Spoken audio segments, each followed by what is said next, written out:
Ahí va a llegar el gol del Arsenal. Ozil. Marca Mesut Ozil. That is some absolutely world-class sitting down there, staying at home, just sitting down. Oh, look, there he goes. He's eating his fourth sandwich of the day. This is remarkable. This is Arsecast Extra. Hello and welcome to another Arsecast Extra, as always, with James from Gunnerblog. James, good morning to you.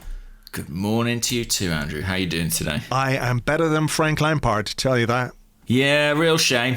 Real shame to see him go, to be honest. Felt like he was a kind of decent sort of sleeper agent manager in there who was, going to limit their potential. Sadly, they have sought to amend the situation, as they usually do, in fairness to Chelsea. They don't hang about. No, they don't. They are ruthless as fuck, aren't they? Yeah, they are. And it looks like it's a sort of case of et tu, Petter. I think Petr Cech, it sounds like, has been involved sort of behind the scenes in bringing about Frank's demise, having sort of meetings with players. And I mean, he's just doing his job, but that'll sting for Frank. Whoa, okay, yeah, Petr Cech. You wouldn't put him down as the kind of ruthless, behind-the-scenes, slip the dagger in, hatchet man kind of guy. Can you slip a dagger in with a hatchet? I don't know if that's the thing, but maybe there's a dark side to Petr Cech that we just don't know about. What's he hiding beneath that helmet?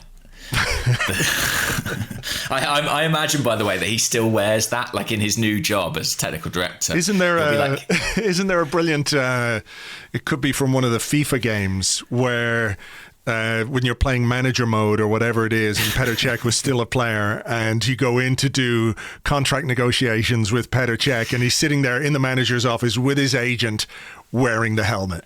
I'm sure that's accurate. I'm pretty sure. There's a picture of it somewhere. Petr Cech FIFA helmet, which could bring up some unfortunate results. But no, yeah, there it is.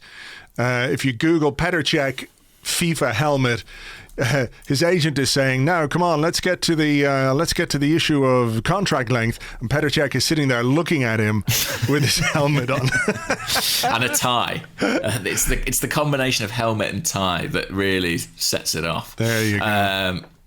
Yeah, incredible. I mean, sad to see Frank Lampard go before we even really got to enjoy the spoils of Lampard out, to the full extent. Yeah, I mean, we never were in a position to do it properly, We weren't in any sort of state ourselves to be crowing or to be, mocking other managers when, things weren't going as well for us as we would have liked. So it just didn't quite feel right to do it. It is an opportunity missed. There you go. I mean, maybe we can blame Mikel Arteta for this in some ways. Do better, Mikel Arteta, and we would have had a chance to do some Lampard out for the listeners. So there you go. There's a black mark on Arteta's card right now. Absolutely, and we've only ourselves to blame with Lampard sacking because that game against Chelsea really did swing their fortunes pretty dramatically. Yeah, and of course he did. He came out and sort of blamed the players, and from then on, I'm sure his situation was increasingly precarious anyway, but when you come out and you kind of put the blame on the players straight away, yeah, you're toast. You're toast from then on. Yeah, there were some warning signs. Also, he had a fair enough, but he had a pop at my colleague at The Athletic, Liam Twomey, who'd written a very critical piece about his Chelsea tenure. Yeah, he sort of was like, I've read some of the pieces. If the players read what you're writing, how negative it is, they'd be really down. As soon as a manager starts, manager is, of course, entitled to engage with criticism, but I think it's often a very, very bad sign. Yeah, I wonder, did Frank Lampard pay full price for his subscription to The Athletic, or did he get one of those like €1 a month deals, which I see everywhere after I paid full price, but never mind. I think he, boxed Black Friday, he was there. He said, "Roman, can I borrow £1?" They sorted him out. And yeah, he signed up for the 12 months. Will he renew? That's always the big question. He's got nothing else. Got nothing else to do at this moment. That's true. He needs something to read. Yeah. But I sort of I'm sort of sorry to see him go, because I suspect that if a very competent, capable coach comes in, there is a lot of talent in that squad to work with. Thomas Tuchel apparently is the man. Yes. So there you go. Another one of those names perennially linked with Arsenal jobs when they come up, but probably maybe less likely to happen now he's gone to the blue side. Yeah, very, very slightly less likely to happen now that he's employed by Chelsea. Yeah. We'll just get him when he's 83. When they don't want him anymore. Yeah. He's 83. They've given him a 2-year contract. We're going to give him the 6 or 7 that he's looking for. Exactly. All right. Where is pension plan? Let's move away from all that nonsense and move on to our very own nonsense and an FA Cup defeat. A rare enough thing in recent years for Arsenal. Our defence of the trophy is over. We went out to Southampton 1-0 on Saturday at St Mary's. I know there are many layers to this, and we can discuss the lineup, the rotation, and everything else. I'm just curious as to your, what is your sort of visceral reaction to losing or going out of the FA Cup? Above and beyond the, nobody wants to see Arsenal lose a game. Was it, on the pain spectrum, how far was it one way or the other? In terms of sort of my visceral response, it annoyed me a bit more than I thought it would. Right. Only because I suppose I look at our Premier League season maybe somewhat unfairly as a bit of a busted flush, and so the cup competitions provided a possible allure of glory that maybe is certainly less plausible in the Premier League. And I only kind of realised that when we went out. And I was like, right, so I guess it's all about the Europa League. And I know people say, well, look, we might climb the Premier League, we might squeeze into Europe via Premier League position. I just suppose that's less viscerally exciting. You know what I mean? Sure. I'm, what did you think? How did you feel? A little bit sort of not conflicted by it, but I get it. I do get it. But yeah, I love the FA Cup, and all the times we've won the FA Cup has been absolutely amazing. I just wonder what another FA Cup win would tell us, and that's not to say that I don't want to win the cup, or I was happy to see us go out or anything like that. Absolutely not. But I just wonder what another FA Cup win would tell us about this team, other than establishing ourselves as a cup team, even more than we already are. We've won cups in 2017, we won it in 2020.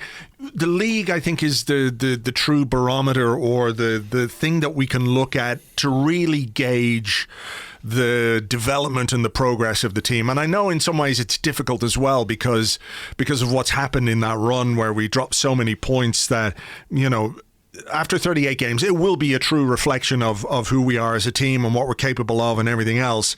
But we're making up an awful lot of lost ground in the league. So I see the side where people say we really should have gone hard for the FA Cup because it's a trophy, because of all the reasons why winning trophies is good. We know that. But at the same time, I'm kind of more invested in what we do in the Premier League this season and where we could potentially end up having come through this bad spell. We may go through another really terrible spell and completely and utterly bemoan the lack of FA Cup opportunity. I get it, but I just feel like if we really want to see where we're going, it's what we do in the league week in, week out. That will be the measure of that. That will give us a lot more information about who we are, what we're capable of, where we're going, what we need to do to get there, and so on, rather than a cup run, which, again, not to be in any way disrespectful or to play it down, teams can go on cup runs. You think of Wigan, for example, getting to the final and winning the final against Man City. I think they got relegated in the same season. So, it doesn't really tell you anything above and beyond that they've had a good run in the cup. Does that make sense?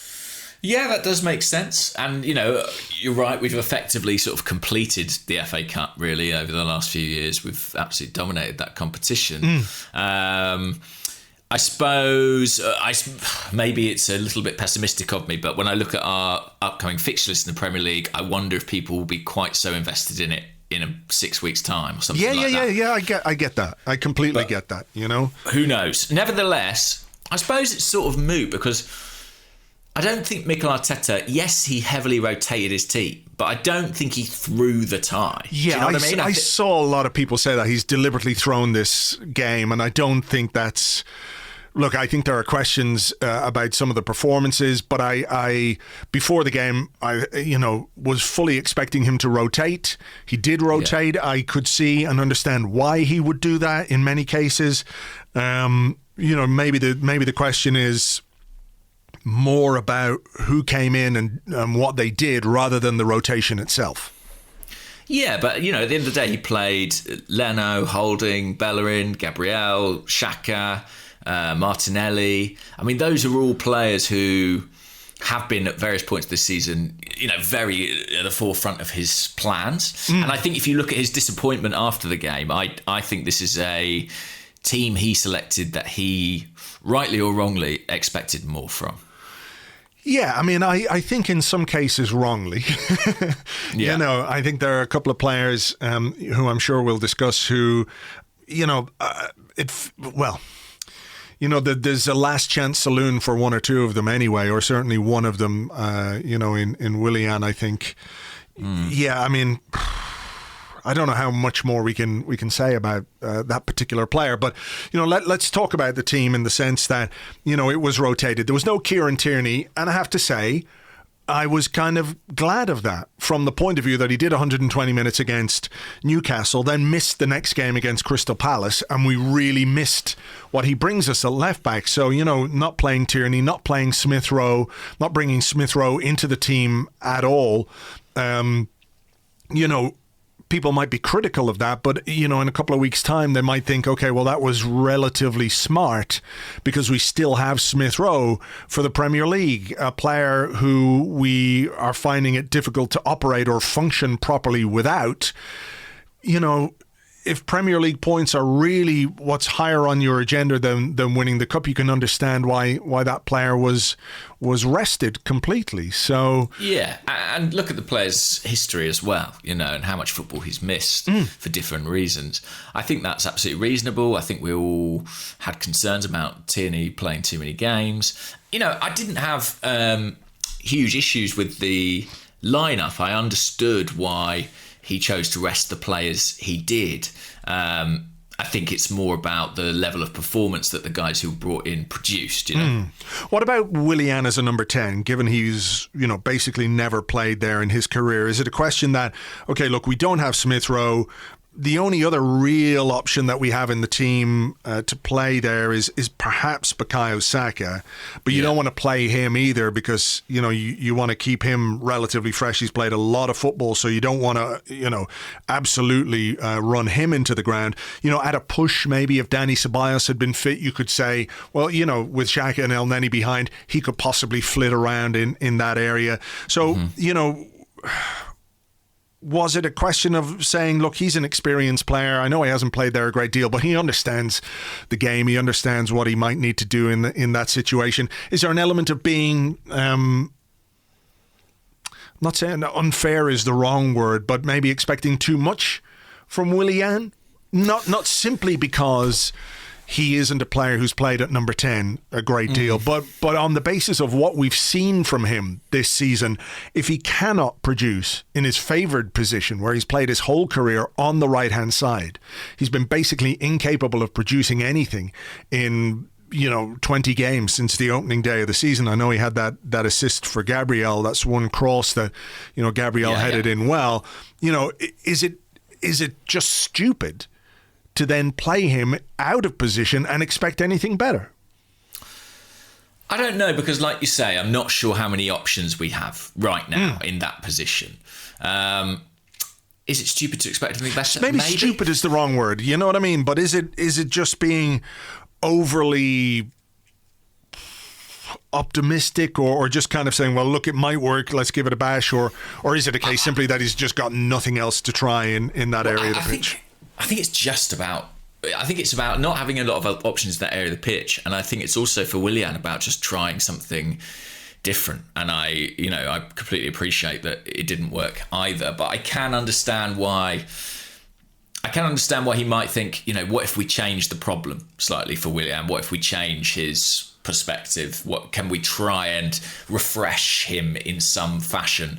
And I know that it's an idea that's derided, but I mean, I do think a lot of wide creative players end up in central positions. I don't think it's, there's no precedent for that. I mean, it happens. And ultimately, Arsenal have got Willian under contract till he's 34. And I can tell you one thing, he won't be playing on the wing at 34. So if Arsenal are serious about trying to make this work, I honestly don't think you can really consider him as a winger in the long term. I think maybe you've got this season out of him most in that position. I mean, it's very, very rare to find players that age. Yeah, but then what is he now? If he's not a winger, what is he? If he's not a central player either, what is he? What benefit is he? What can he bring to this team? If we've got Smith Rowe that we're wrapping in cotton wool because he's so important, and we're bringing in Martin Odegaard from Real Madrid to provide some competition / backup, what is... Well, Willian won't get a game in that position then. I wouldn't imagine. It'd be very, very difficult for him. Yeah. I think he's... his performances have made him kind of surplus to requirements, haven't they? I mean... Yeah. It's difficult to... He's making up the numbers, basically. Yeah, and they've made sourcing additions to the squad even more important. Yeah, I mean, I think that the first indicator that Arteta sort of saw him as someone capable of playing in a central role was the game at the Etihad when he played as kind of the false nine. And that experiment did not work. And I do wonder... was that something Arteta intended on doing more often, or using him in the kind of role we played against Southampton more often? But there haven't been any great signs from him, apart from a very brief spell against Sheffield United, that he's got it in him. So, yeah, I mean, listen, it's a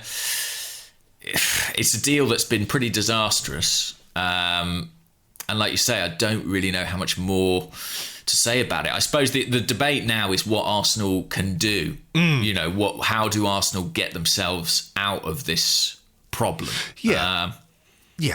Like which again isn't straightforward. No, it's absolutely not. We've made it really difficult for ourselves by giving him 200 grand a week, etc., for a period of 3 years.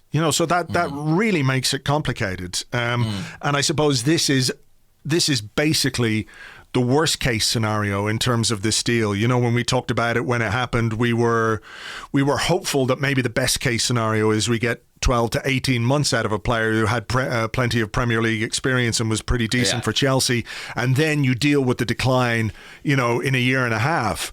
For it to be as precipitous as it has been so quickly means it's a huge, huge complication. And, we've only got ourselves to blame, basically, for it. So, there's no shame or harm. Well, shame or harm. You can question, obviously, recruitment on many levels. But sometimes transfers don't work out for very many reasons. This one seems to be for very obvious reasons.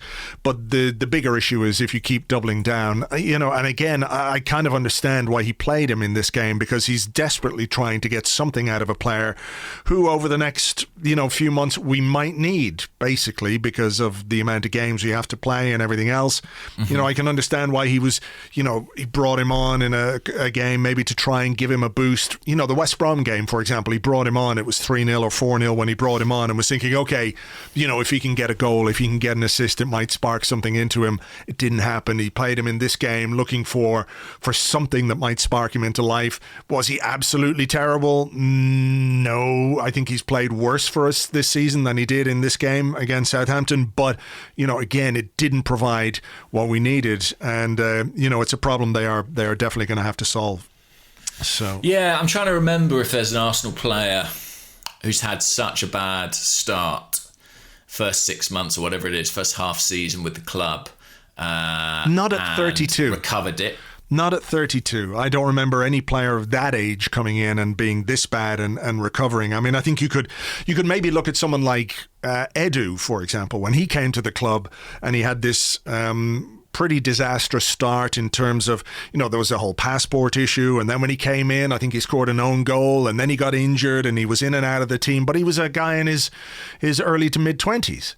you know? So there was time for him to recover and time for him, you know, and he wasn't coming from a club we all hate, you know? So, yeah, I don't recall a situation like this ever before, and how it's recoverable, I just don't know. I mean, he could play 10 out of 10. I'm not saying he will, and it would be hugely surprising, obviously, if he did anything like that.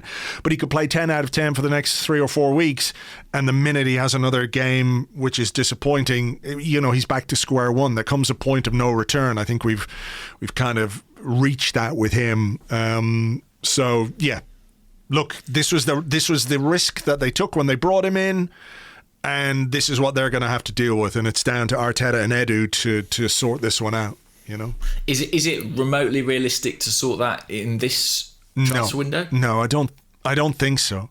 I don't think so. I don't think so. I mean, I wouldn't have a problem with it, but I just don't think so. I think there's too much other stuff going on. I also think it would leave too much egg on face if they did. Yeah, you know what I mean? Yeah, I think in the summer maybe, but it won't be easy. No, it won't be easy because when you no. commit to a good contract for somebody and offer them that security, finding someone who's going to take it, especially for someone who hasn't performed for a season. Yeah, and look, it would be unfair to say that Willian was the only problem on the day. You know, there was a lot that didn't quite work out. Gabriel at the back, very rusty, having been out for basically a month with COVID, and you know, having not played. Yeah, he looked a long way off what he had looked like. Yeah, exactly. You know, and one of the things that has been good in the last few weeks was the semblance of a partnership between Rob Holding and Pablo Mari, and Holding and Gabriel looked very the opposite of a partnership, if you like. And, you know, Holding wasn't great on the day either. I think Cedric at left back was not great. You know, I know we don't really have a natural option there. It's difficult, yeah. Yeah, it's difficult. But, you know, I saw, was it on the commentary, you know, after Cedric made about his third huge cross, which went out for a goal kick, and, you know, I can't remember who was on co-commentary, basically saying, well, you know, it's a bit difficult when you're playing on the left. And I'm thinking, it's not difficult when you're playing and you can cut in on your favourite foot and you can put a cross in. And Cedric, you know, one of the things he can do is deliver a ball well into the box. It just wasn't good whether he's playing on the left or the right. Midfield, Saka was like, well, yeah, he just was in one of those. He was absolutely serviceable, but you know, the partnership or lack of partnership with Elneny was obvious. Nicolas Pepe on the right-hand side, there's a discussion to be had there, I think, which I might save for the second half because I've got some questions about Nicolas Pepe.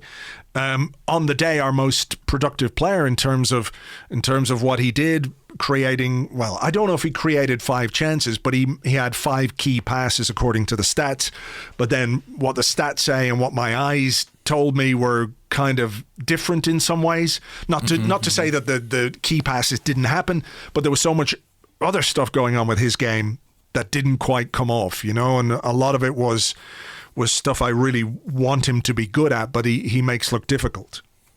Yeah, I think that's absolutely right. I mean, maybe it's like you say, we'll save it for the question, but there's definitely a conversation to be had around Pepe and whether his sort of grouping with Willian is fair in analysis. You know, I think people have divergent opinions on that. But I think, you know, I thought the central midfield partnership didn't work on the day. Xhaka and Elneny, surprise. I mean, we've seen that combination be problematic in the past. The absence of a true outlet at left back hurt us.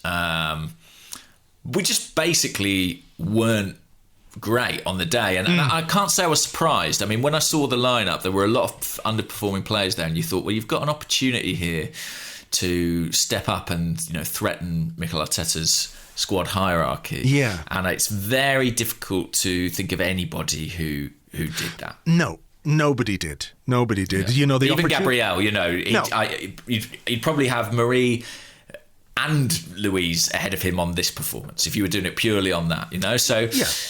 It wasn't a good day at all. No, it wasn't. I mean, Eddie Nketiah got to go up front, and you know, again, I think there's a conversation there to be had about Eddie, and it's not to be, hugely critical of him or anything like it. He did have a couple of chances. There was the Pepe pass, which, he tried to toe poke, but he didn't make a good connection. It came off the defender, I think, which made it look a bit more dangerous.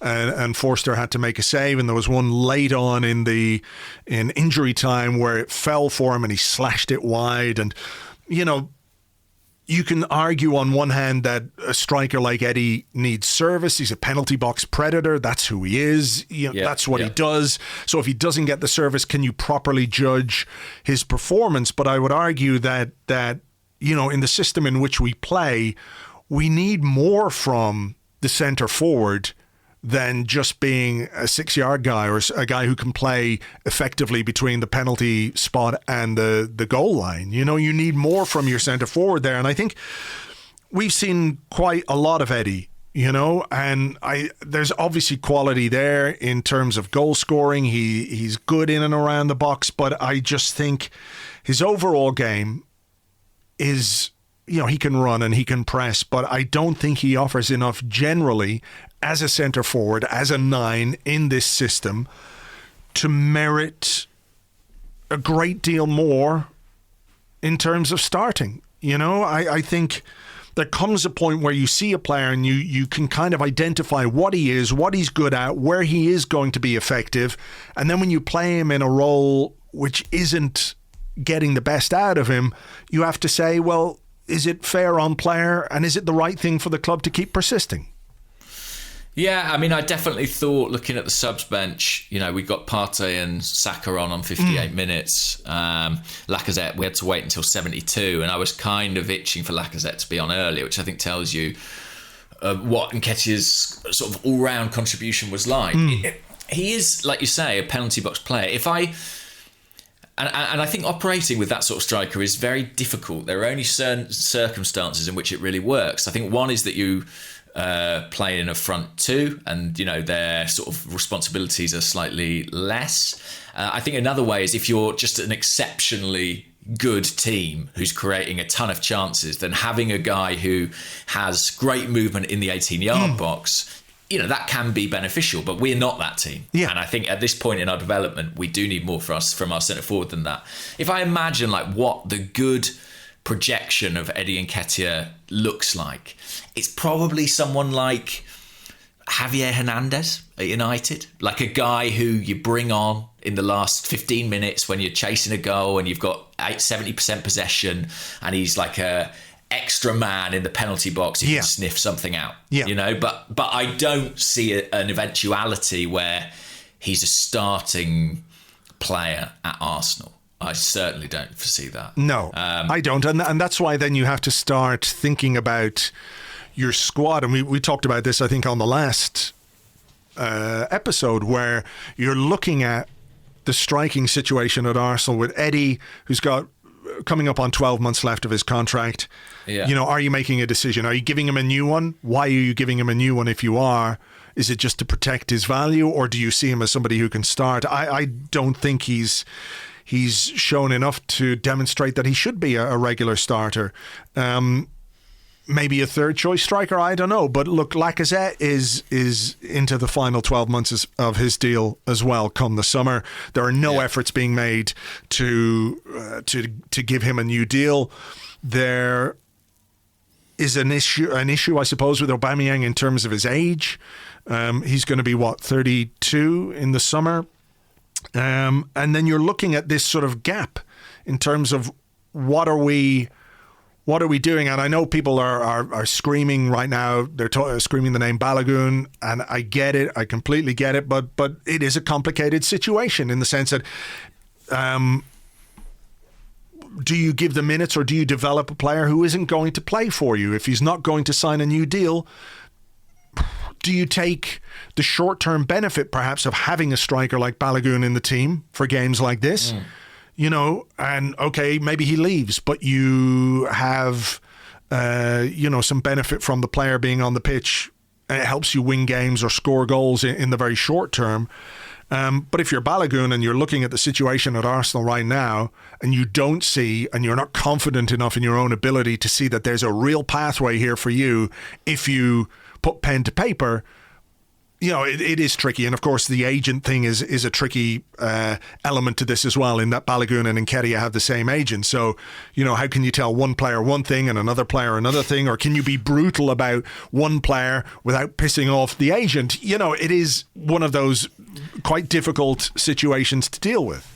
I can imagine a situation where sort of, Balogun and Nketiah have both got meetings lined up with Arteta and Edu on the same day, and like the agent comes in with one and they tell him, you're our number one striking prospect for the future, and then they leave and they come with the next one and they just tell him exactly the same thing. I mean, it is awkward to manage. Arteta is so emphatic in his praise of Eddie Nketiah. It's been the case since Arteta arrived. As soon as Nketiah came back from Leeds, he was really, really positive about him. And of course, he kept him, didn't send him back out on loan, which was a big call at the time. And I wonder about that. I've been thinking, is it because he sees something in Nketiah that, maybe we don't necessarily see? And then now I currently think, is it just because he realises that actually having an Eddie Nketiah in your squad, a guy who's very clearly third choice, but probably not desperately unhappy about being third choice behind Aubameyang and Lacazette, who hasn't cost the club anything really, is pretty handy. And it won't last forever because eventually he'll want to play, or eventually someone else comes through, maybe it's Balogun, and he moves on. But maybe that is just sort of a useful slot in the squad to be able to fill with an academy player, I think that's probably right. Because if you look at how much playing time Nketiah has had, there was a small or short period, wasn't there, where he was starting games in the Premier League when Lacazette was going through a really bad run of form. But for the most part, he doesn't start in the Premier League. He's starting in the Europa League. He's starting in, maybe a couple of the cup games. But he's not starting in the Premier League week in, week out. He's not getting tons and tons of Premier League minutes. And I think that probably tells you more about the situation than anything Arteta says, being positive or talking up the qualities or the potential of a player maybe isn't any bad thing either, if you are perhaps minded in the future to to move them on. Yeah, I think that's right. And I think maybe that's part of it too. I think it's also just about keeping a player happy who isn't getting very many minutes. I mean, Nketiah is basically someone who, what we're saying is, you don't ever really want to have to start, but if you've got 7 subs or 9 subs, you wouldn't mind having him amongst there if you needed a goal in the last 15 minutes. But the Balogun thing is what makes this whole situation interesting. I have to say, purely from a supporter's perspective, I am a bit uncomfortable about the Balogun thing. I do think that sort of, he did that thing of I say whoever manages his social media account very cannily put out a sort of compilation of his recent goals as soon as Arsenal went out of the cup against Southampton. What do you think about that? Well, if it was Mesut Ozil, I would heavily criticise him for it. So I think I have to toe the same line. Do you think it was the player or his people? I couldn't say. I would assume, unless the player's video editing skills are pretty good for a footballer. Didn't he just take Arsenal videos and, you can put stuff together on your phone? These are young, technologically savvy young people. That's true. He's 15 years younger than me. But I don't know.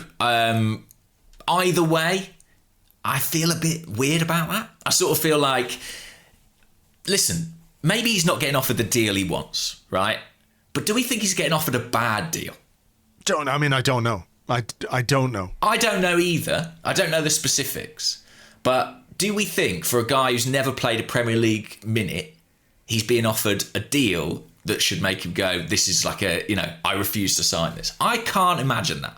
Maybe. If he's so confident and believes in himself, sign the deal.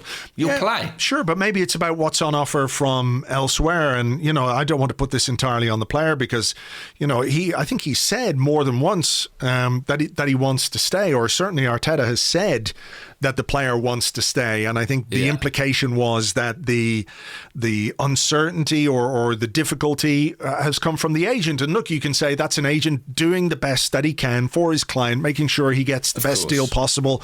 If he's got assurances of first-team football and good wages on offer from abroad because he's available for free, then those have got to be very exciting and very interesting opportunities for him. If he's got an offer from Arsenal to play second fiddle or third fiddle to Aubameyang and Lacazette for another 18 months, you know, what's the thing you want to do when you're 19? Just play football. And look, yeah, I can see both sides of this one. You know, you might say that, you know, a guy who hasn't really proved himself in any way to post that kind of a video, it's a bit much. You know, you shouldn't do that. That's what I think. You know, on the other hand, it might just be like the ruthless killer mentality that we need from a player who's going to come into a team and say, well, fuck all of you guys. I'm going to score goals if you give me a chance. You know, and that's, of course, being wildly optimistic about it. So if you want to stay at Arsenal and you believe in yourself enough, sign the deal. Prove it. That's how I feel. And I know that that's not how Edu or Arteta should see it. But speaking as a fan, I just feel like, why should we commit to a guy who's not committed to us? Sure. I mean, I get that. I see that point of view as well. And also, everything he's done so far, Eddie Nketiah did it at the same age. Like, he scored some goals in the 23s, great. He come on and scored in the first team, great. Eddie Nketiah did that too. Sign the deal, commit, play, show us that you're better. Yeah. That's how I feel about it. And I slightly worry that we're sort of putting him up on a pedestal and he's like a kid who's sort of frankly done nothing. Yeah, no, I absolutely see that. But I also see the side of this where you say, okay, we've seen what Eddie can give us and it's okay. And in circumstances, it can be better than that. But generally speaking, we need a bit more. And Balogun is a player who could potentially, I'm not saying definitely, can give you more because he's a different kind of a striker. He's got I think a bit more all-roundness to his game, if you like. Whether he can make that step up at senior level, that's another question, because there have been plenty of good young strikers at Arsenal who have simply failed to make the grade when they've stepped up to senior football, not necessarily at Arsenal. I'm not failed to make the grade, that's unfair, but haven't perhaps been the player that people hoped they would be when they've been given a chance at senior level, right? There's loads of them who've down the years been really, really, really good at under 23 or youth level or reserve level and whatever you want to call it. And then they go and play first team football somewhere and it's kind of okay. They've done fine. Think of all the names. Akpom, Jay Simpson, Chuba Akpom. I said Chuba Akpom, Afobe, Lupoli, Bentner even to an extent, but obviously he had a much bigger first team impact. There was Amici. There've been loads who've just not done it. So, but I can see the argument where people say, look, we know what we've got with Eddie. Why not give Balogun the opportunity? But again, it comes back to giving time to a player who isn't going to commit to the club. And I understand that perspective as well. So it is there's no simple answer to this one. No, there isn't. And it is kind of a standoff at this point, isn't it? It's stalemate because the club will say, why should we play you? You haven't signed the deal. And he'll say, why should I sign the deal? I haven't played. So catch 22. It is. And I said before, I don't think this ends with the player staying at Arsenal, and I still don't think that. I mean, maybe I'll be proved wrong, and this is all, brilliant brinkmanship. But when a manager sort of openly criticises an agent, it doesn't make me feel like they're about to do a deal together. No, and also I'm not, whatever. If you want to look at the video thing in the most positive light, by all means. I just wonder how things like that go down internally as well. Probably not good. Great. If we can extrapolate from sort of Mesut Ozil, things that are kind of counter messaging in public. We've just lost, well received. And look, there's a time and a place, etc., etc. Can we come back to the game very quickly before we end part one? Sorry. When you look at the performance, statistically, I think both teams had 11 shots. Both teams had 2 shots on target. We were under par. The team didn't play well. There were too many individual performances that weren't good, which meant that the collective performance wasn't good. But it took a kind of freaky own goal. I think Leno had that cross shot under control until Gabriel stuck his foot out and it went in. So it was a very fine margin that cost us the game, which isn't to make any excuses about it, but that's what it was when you look at it. The one issue where I think the one thing that really frustrated me about this game was moving Saka to left back. Right.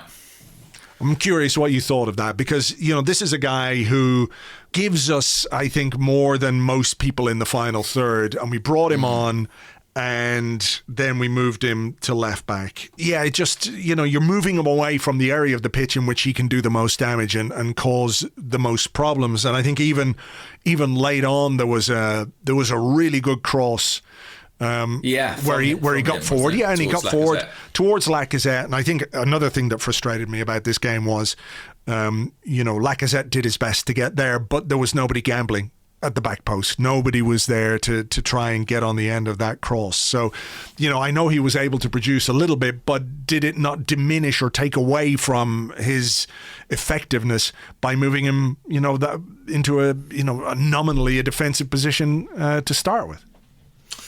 Yeah, I don't mind as much, because I feel like in that period of the game we were really on top and he was kind of more at liberty to get forward. So it didn't bother me particularly, because I just feel like the way we play, overlapping fullbacks who can cross the ball, are pretty integral. And in the absence of Tierney, we just had no way of doing that on the left flank. So it felt like we weren't achieving any kind of penetration. Listen, in my ideal world, we'd have 11 Sakas, and he could play every position, because I genuinely think he excels in most of them. But I did think we improved, in that last period. And there was a point where I thought we are going to score here, actually. Just when we were beginning to exert a little bit of pressure. We did have a good spell in terms of territory and possession, whether that was game state or whether that was some of the changes that we made. And certainly the introduction of Thomas Partey made a difference into midfield, because made a big difference. He's good at playing in midfield, and evidence continues to suggest that he is good at playing in midfield. Yeah, there's some fucking cracking insight there from both of us. But you know what I mean? He does lift the level of the team significantly when he comes on. So yeah, we finished the match with 62% possession. I mean, that's not that unusual when a team has the lead for a long period. But yeah, I mean, I just kind of came away from it. I mean, there weren't many great chances, were there? No.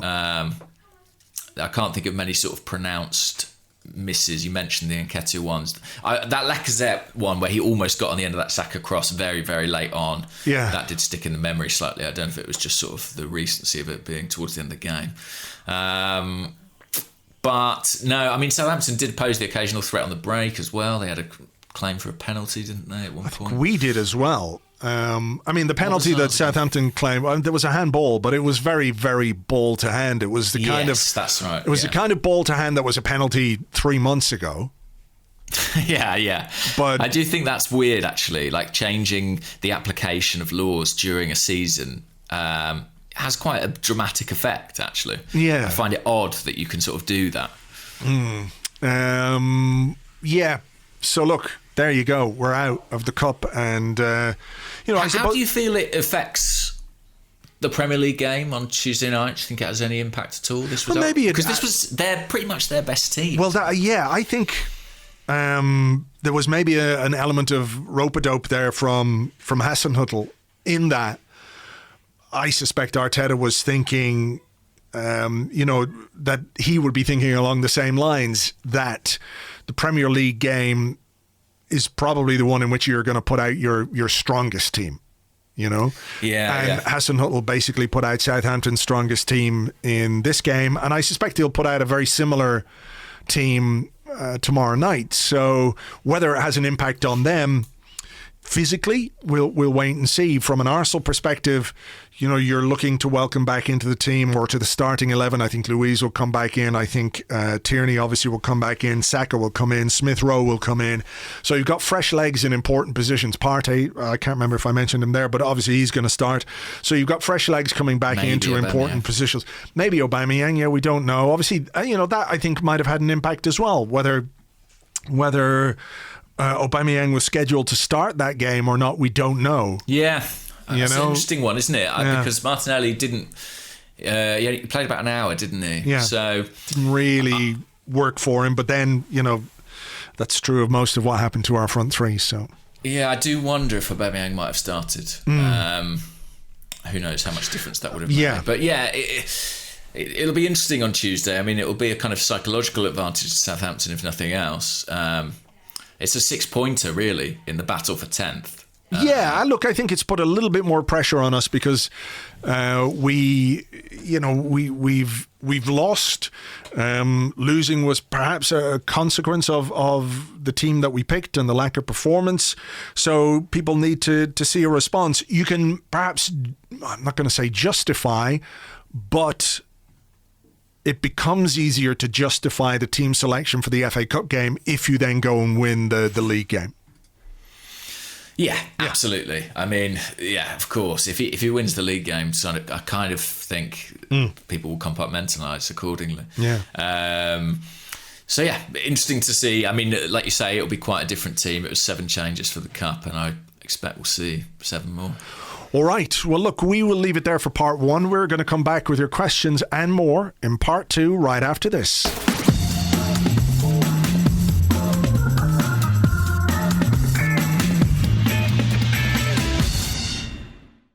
Welcome back to part 2 of the Arsecast Extra. This is part 2. Yes, obviously. This is part 2. It was part 1 and now it's part 2.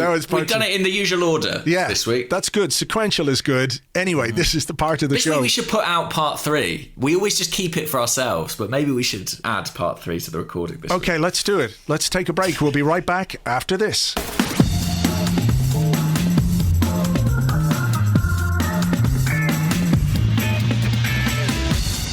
Welcome back to the Arsecast Extra. This is part 3 of the show where we're actually going to answer the questions that you sent to us on Twitter at Gunnerblog and at Arseblog, and also on the Arseblog,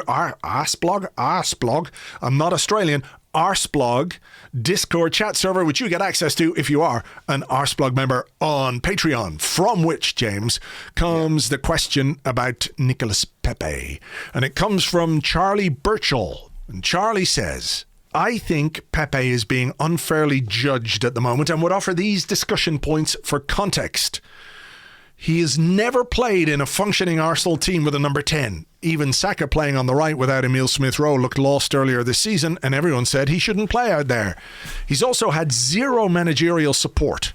We've all been somewhere where we've had difficulty with the manager, and it's awful. Arteta has thrown him under the bus publicly and continued to start Willian over him despite a great FA Cup final and his awful early season form. I think he means Willian there and not Pepe.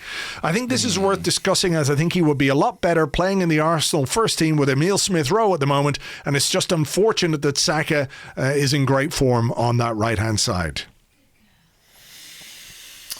Yeah, well, it's a tricky one for me. I don't think Pepe has been as bad as Willian. I agree. But even at the highest estimate of what Willian has cost us, Pepe will have cost us about 3 times as much. So I know people say don't attach his price tag to it, but how can you possibly not? How can you possibly not regard his signing as... and the fee that we paid for him as important in assessing his contribution? I just think it's inextricable. It really is. Yeah, it is difficult, isn't it? You know, you see, here's the thing with him. I thought against Southampton that there were obviously parts of his game which were effective. A couple of through balls. There was that free kick for Martinelli. and, the ball to Nketiah and the back heel to Nketiah and, the 5 key passes that he made. But then there are other moments where I'm looking at him and I'm thinking, okay, you really have to do better there because this is bread and butter stuff. There was one where Bellerin played him down the right-hand side where he's got space in front of him and you're thinking, this is where we want Nicolas Pepe to be. This is the kind of situation we should be working to put Pepe in, And his touch was poor and the defender got back and cleared the ball and the danger was gone. There was another one where, he showed for the ball. You see, here's the thing with Pepe. I don't think there's any kind of lack of effort or application, even if I think there are parts of his game in terms of supporting the players around him he could do better, Yeah. But I think that's more to do with a lack of either awareness or whatever it might be, but I don't think there's a lack of effort in his game. I think he tries and he wants to do well, but there was a ball played into him by Bellerin. He came, he showed for it, received it with his back to goal, and it just bounced off him, and it just bounced away from him, and it was bread and butter, basic stuff that he needs to be able to do an awful lot better, because what happens is play breaks down, we can't combine, we cannot build attacks when the ball is bouncing off an attacker like that, I agree. And by the way, apologies for the puppy training that's going on in the background. I can hear it there. Yeah.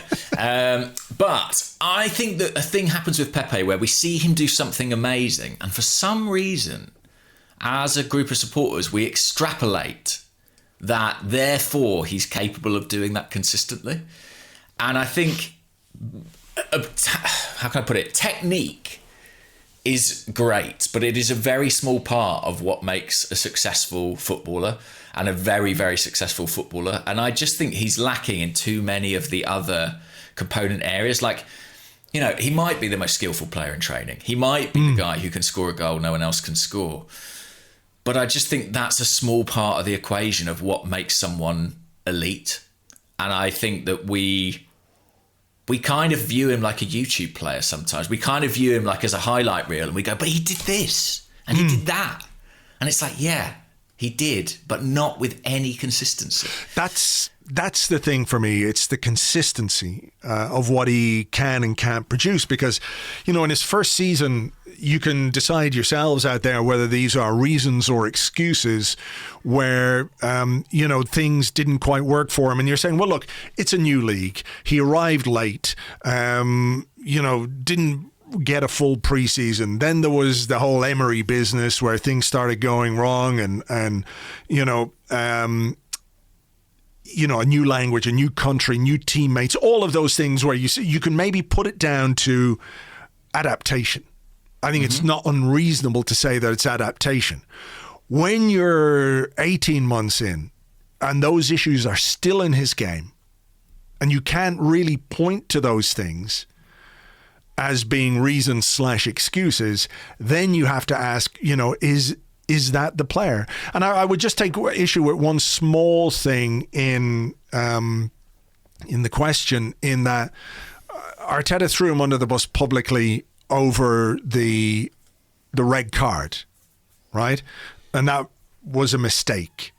And, people who were critical of that had every right to be critical of that. But you can't be critical of that and then also critical of Arteta backing his players when they don't play well, as he did after this game with Pepe and Willian, saying, we're going to support them publicly. We're going to support them as much as we can. Of course, he's going to say that in public. Part of the reason Lampard got canned is because he didn't offer his players that protection. I think, Arteta got that one wrong. And has he learned from it? Probably. He's not going to do that again with other players. But I think in general, his messaging about Pepe has been pretty consistent in terms of, Pepe, the player, they want to get more from him. They want to support him. They want to give him the opportunities, all of those things. But it hasn't really happened. And I think, maybe a consequence of the Willian signing is that Pepe felt devalued or demotivated or diminished in some way. And, that's not unreasonable from his perspective either. But, what we're seeing from Pepe now is what we've seen from Pepe in every step of his Arsenal career. And pretty much, with the exception of a little lift. I do think towards the end of last season there was a little lift, but not one. And he had an outstanding performance in the FA Cup. He was really excellent in a team full of excellent performances. But I do just think consistency, and I know, Arteta has. He was incredibly critical of him after that Leeds game, probably unfairly so. He has also spoken quite positively about Pepe and about his talent. I suppose actions speak louder than words in terms of selecting him. And I do think he contributes a lot more than Willian. But I do think that it is worth... sorry to bring it back to the numbers, but like the highest estimate of what Willian is making that I've heard is 200 grand, right? A week. So that's about 10 million quid a year, which is about 30 million pounds over the course of a 3-year contract. Yeah. Pepe's transfer fee plus his wages is already, in terms of what it's cost Arsenal, north of 100 million, you'd have to say. So even if we can sell Pepe for 30 million, we'll have lost twice on him what we've lost on Willian.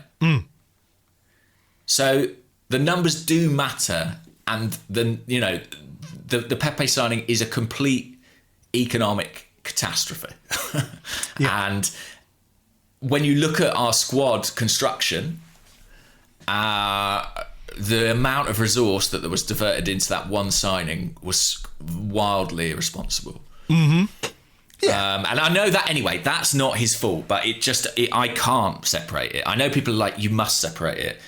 I can't help it. I can't help but look at it in its context. For the player, he's okay. Like, he's doing all right. He can be useful. I'm sure of it. He's definitely more useful than Willian, and sort of saying their names in the same breath as if they're the same player is unfair. Is he close to what Saka offers? Not in my mind. Not at the moment, no. But I mean, there maybe is a point there where he hasn't played a great deal with someone like Smith Rowe.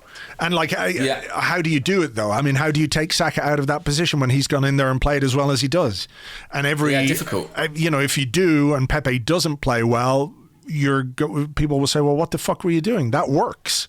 So... I mean, Saka's playing as well as a right-sided attacker now as he has in any other position. I mean, we're seeing his best performances, I think, for sure, in that role, which, makes it really difficult to upset that balance. Listen, I do have sympathy for Pepe because there are some mitigating factors around changes in manager, changes in system, like you say, not playing with a number 10 consistently. And maybe he'll get that run. Maybe he will.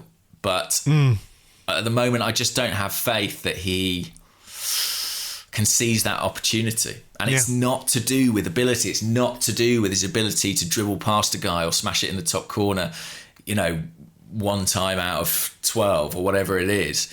I don't doubt it. But there are other aspects that I just feel he doesn't deliver on. Like the late free kick. Yeah. I mean, that to me, it's such a missed opportunity. I'm not saying that he should be criticised for not smashing it into the top corner from that position, but I think it's right to be frustrated when he smashes it over the bar from that position with all the Arsenal players who are in the box. There's a line between being ambitious and being sensible with a free kick, from that position where you could deliver a good strong ball into a dangerous area where it takes a nick off someone or someone gets a head on it or just flicks it on, to put it over the bar is really frustrating. So it just kind of was an encapsulation of what drives people a bit mad about him. But look, it is what it is. I do think as well, like, he's a fascinating character. Like, he's a really interesting character because a lot of what he does on the ball shows incredible self-confidence and bravery, really, in terms of like what he's prepared to take on. But there's also something about his personality that means I don't feel like that transmits in a very obvious way. He certainly doesn't feel like how can I put it? I suppose I never think he carries himself like a star. I think that's fair. I mean, that could be, you know, I'm not saying it's unfair, but, you know, you can't expect somebody to be what they're not. But I know what you mean in terms of the attitude he takes onto the pitch. Yeah. Like, it's slightly contradictory, and I'm admitting that, because I do think there is a real kind of, obviously, a bit of showmanship and courage in the way that he plays. But equally, I sometimes feel like there's not enough swagger. There's not enough sense of it being his game, his team, and maybe he just doesn't feel that way. But I also kind of think, is that just sort of who he is? Yeah. It's a really interesting one. I'm not sure. Is it, just very finally on this one quickly, is it something we should be concerned about that since his arrival, Emery has had concerns, reservations about him. Freddie Ljungberg had concerns and reservations about him, and it's very clear that Mikel Arteta has had concerns and reservations about him. Does that tell us something? I think it has to. I mean, you know, unless you just think... I basically think if three coaches tell you something, and I think this applies to Mesut Ozil to an extent as well, you know, the chances are they have divergent enough personalities that, you know, there's something to be read into the fact that they all arrive at similar conclusions. And they will know their own mind sufficiently for that to mean something. I do sympathise with Pepe, but I also wonder how much we're prepared to move the goalposts to sort of say that he's doing well. Like, I just think the expectations have been lowered so dramatically that I can't sort of divorce myself from what the expectations were when he arrived.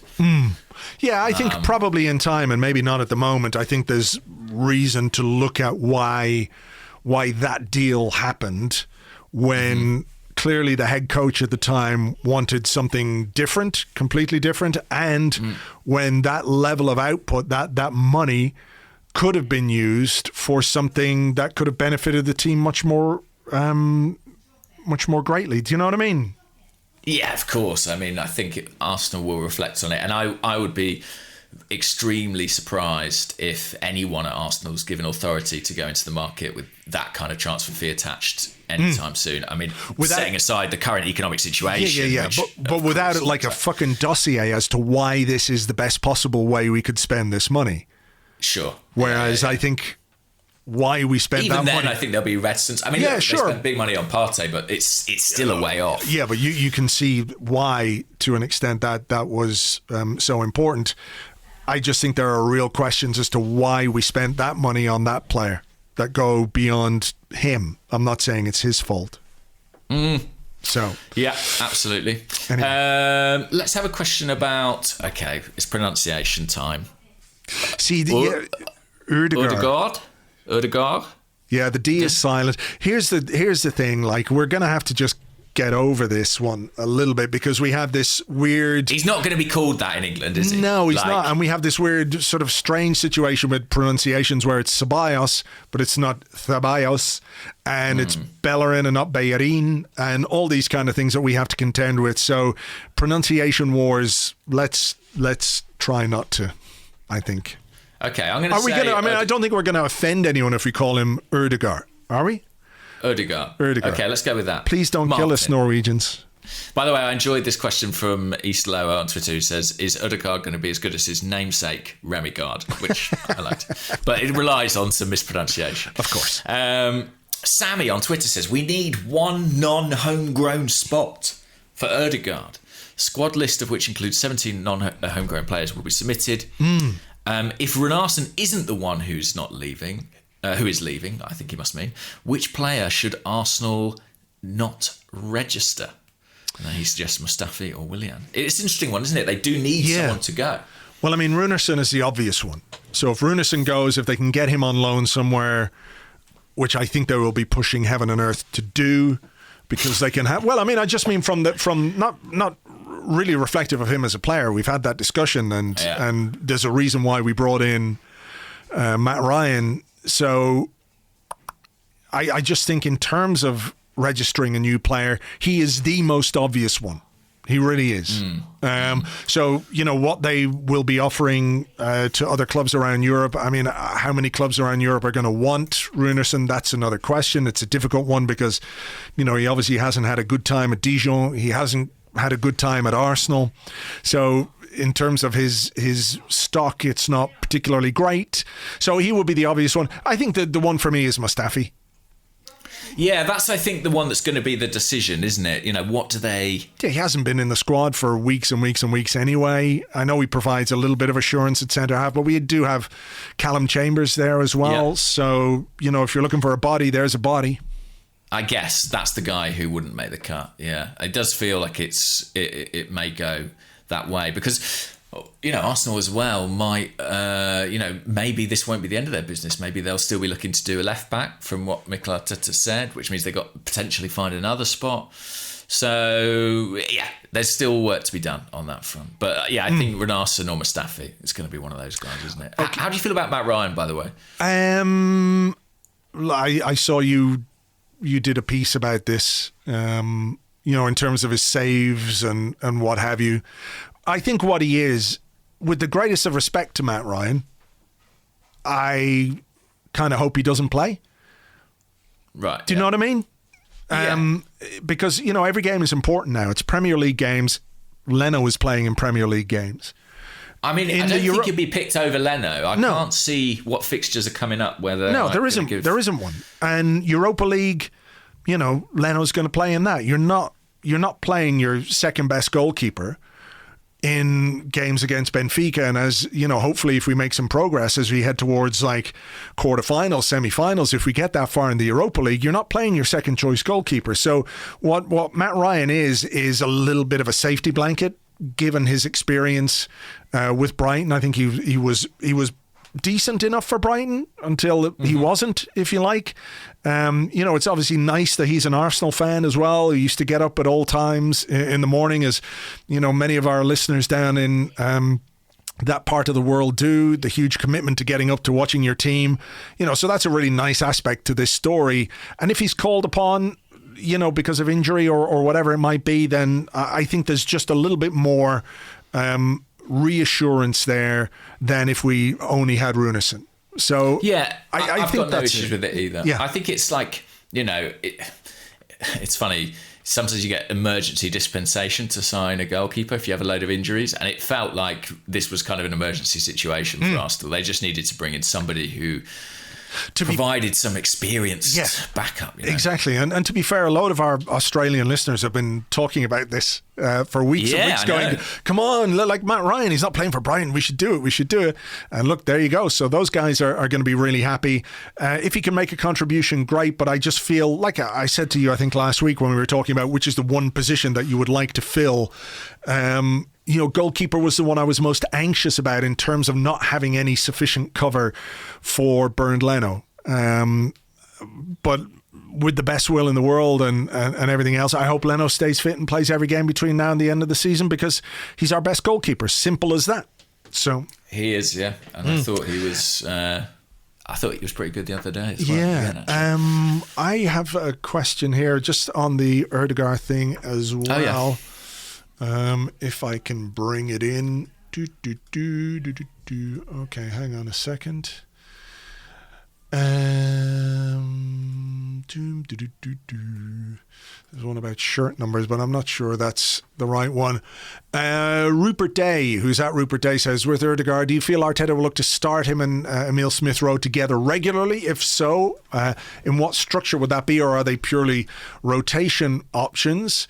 And then Henrik Ho Jakobsen, who's at Henrik Hose on Twitter, or Henke Hose on Twitter rather, says, hi guys, how are you? All good, thank you. Is the loan deal with Ødegaard maybe too short-sighted since there's no option to buy in the summer in it? So those two things. How do you see him being used, and the option to buy, is that an issue? I think they can play together because they've both played multiple positions. I mean, Smith-Rowe, listen, his favourite area is central area, but he's played a lot of his football wide, particularly for England at youth level. He's played wide from the right, wide from the left. He did a bit of that with the Arsenal first team, I seem to recall, when he first came in under Unai Emery, playing from wide right. So I think he can do that. I think Ødegaard's played on the right as well. It's funny, we were talking about why Buendia might not be a good option because he's played from the right-hand side, but Ødegaard has too. I do think this is a great signing, actually. Like, I understand the reservations about it being a loan and not permanent, but given the restrictions Arsenal are working under, given the financial situation, given the fact that it's January, to find a player of this calibre available in this month, I think is a real coup. Yep. I agree. I mean, there's a hugely talented player there, and for him to be available and to come to Arsenal is fantastic. If people want to know a bit more about him, what kind of player he is, we did a thing on the Patreon with Alex Kirkland from the Spanish Football Podcast. We talked a bit about his development at Real Madrid, why they're letting him go now in January, having brought him back. He was supposed to be on loan for 2 years at Real Sociedad, and they brought him back. So why is he available now? I talk about that with Alex, so it's over on the Patreon if you're a member. If not, you can sign up to listen to that one. What I do think, though, is we're going to have to be just a little bit patient because, the last time he played 90 minutes of domestic football was June of last year. Yeah. He's only played 9 games this season for Real Madrid. So they're going to have to find the right balance between getting this guy up to speed for Premier League and hopefully the business end of the Europa League, and making sure that he doesn't break down or doesn't pick up an injury in the same way that Denis Suarez did, for example. So he's not going to come in. People shouldn't be expecting him to come in straight away and play 90 minutes or anything like that. There's going to have to be a period where we ease him into action. And that's something people are going to have to get into their heads, I think, because it's just not realistic when you've played so little to come in and be playing week in, week out every game. But I agree with you. The talent and, what's out there on the market for us to bring in this guy on loan, I think is a really great move, which isn't to say it's going to be a brilliant signing. Nobody can make that prediction. But if he can get fit and if he can play regularly, he's a really good player, and it's exciting. It's an exciting signing. How do you feel about the kind of loan aspect of it and not having the permanent option? Look, we've said this countless times. We've said it countless times that we should not go and spend a load of money in January unless it's on the right player.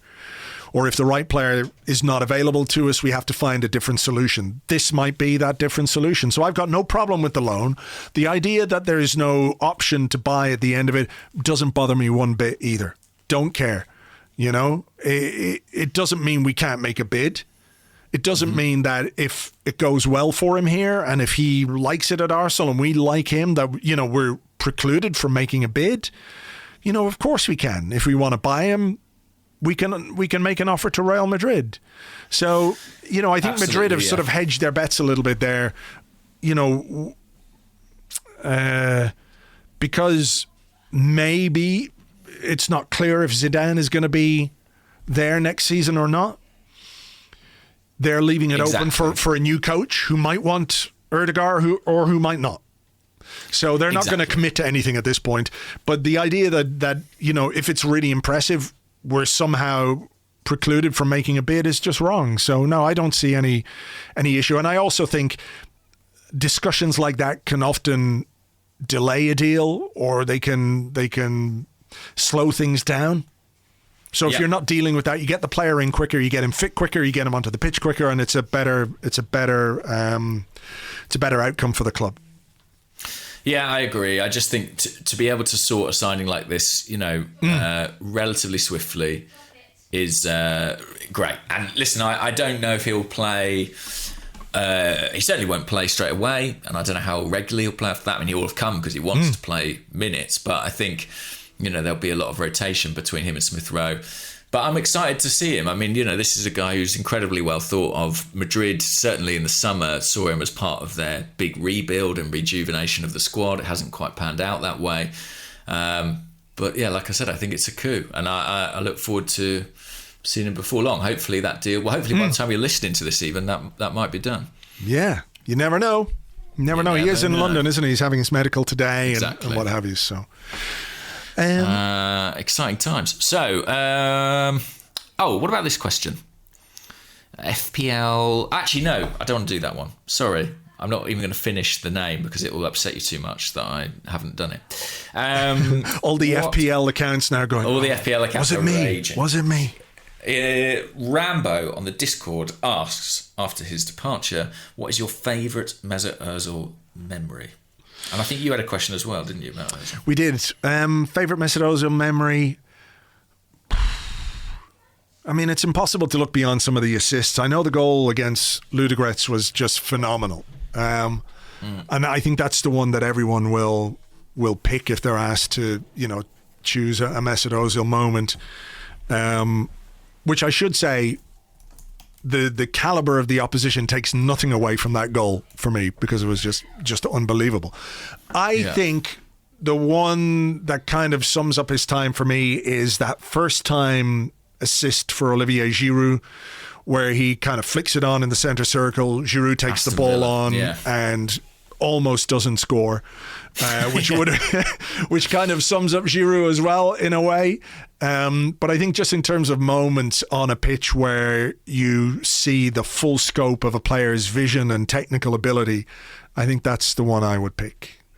The one I would go for, and again, a lot of people say Ludogorets, and I understand why it's a beautiful, beautiful goal, would actually be... You remember when we went to New York and Arsenal played Chelsea, and famously my flight was delayed and I missed the first 2 goals. Arsenal scored a brace of early goals, but I arrived just in time, I believe, to see Mesut Ozil scored 5 minutes before half time, and it was a brilliant counter-attacking goal with Alexis Sanchez. It's one of those where he sort of volleys it into the ground. It goes over the keeper. I remember that. And I have very fond memories of that goal and that time. And I suppose the sort of the old chop into the ground became a kind of quintessential Ozil thing. So I think that would be my favourite Mesut memory. Okay, fair enough. The question that I had was also from the Discord. It comes from Seb3000, who says, "Morning, chaps. What lessons should Arsenal learn from the Mesut Ozil situation to improve in the future?" Well, I think there are lessons to be learned about the kind of contract that they gave Mesut Ozil at the age they gave it to him. I think there were even kind of statistical things that suggested that maybe his underlying figures weren't as good at that point, and maybe they shouldn't have pursued it. I think as well, Arsenal allowed themselves to get into a very treacherous position where they stood to lose a player for free who had cost them an awful lot of money and was incredibly valuable on the open market, and not just 1, 2, of course, with Alexis Sanchez as well. I think that's the main lesson, isn't it? To not let players get to that point where they have so much control that your choice is either to lose them for nothing or pay them a hugely inflated amount of money. Yeah, I mean, I think the lesson is that don't be afraid. Look, manage those situations better. Obviously, don't let yourself get into a situation where a guy's got 12 months left on his deal, or you're over a barrel in terms of negotiating. I think that's the key lesson. And, whatever you want to say about Sanyehi, and I don't really have very much good to say about him at all, at least he acknowledged that was a problem for Arsenal, and that's not something that we would do, even if he then went and didn't do anything about it, but there was an acknowledgement at least that was a thing. But also maybe don't be afraid to let talent go, because in doing especially so, at a decent price, at a premium, as he probably would have fetched at one point, or at an age where you think, the perception of a player leaving to the club is perhaps a bit more harmful than it actually is. Like, when you look back on it, again, I'm not trying to be critical of anyone in particular here, but like when you look back on it, and I'll hold my hands up at the time, and I thought it was important that Arsenal signed Mesut Ozil because I thought it was, something we could build on. But with hindsight, would we not have been better to let him go and invest the money that we paid his wages or paid on his wages into other players and younger players and everything else? Hindsight, 2020, all that kind of stuff. Just don't be afraid to endure some short-term pain for what might be, better things in the long term. Absolutely, yeah. I completely agree with that. And I would love to think that we have learnt those lessons, but I'm not entirely clear that we have. I'm not entirely sure that we have, because obviously we've got some other ones. I think we should probably leave it there. Okay. Because we've been going a long time, and there's a lot to do today and things to get on with. And we do, of course, have a game tomorrow. We will have tomorrow. We will hopefully have a preview podcast for you a bit later on for Patreon members. Myself and Lewis will be doing something for you there. So join us for that. We'll see what we can do after the game as well on Wednesday. If there's something we can do there, we'll sort something out for that as well post Southampton. Fingers crossed for better at St. Mary's tomorrow night than we saw at the weekend. As ever, thank you for listening, and we will catch you on the next one. Bye-bye.